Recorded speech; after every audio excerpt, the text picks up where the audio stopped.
రామభక్తుండనై నిన్నునే గొల్చెదన్ నీ కటాక్షంబునన్ చూచితే వేడుకల్ చేసితే నా మొరాలించితే నన్ను రక్షించితే అంజనాదేవి గర్భాన్వయాదేవ నిన్నెంచ నేనెంత వాడన్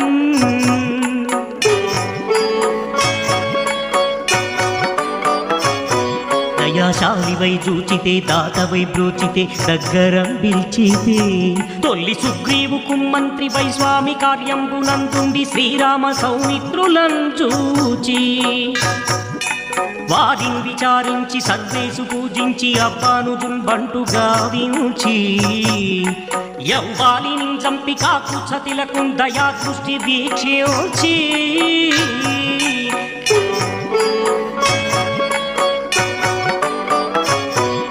కిష్కింధకి తెంచి శ్రీరామ కార్యార్థమై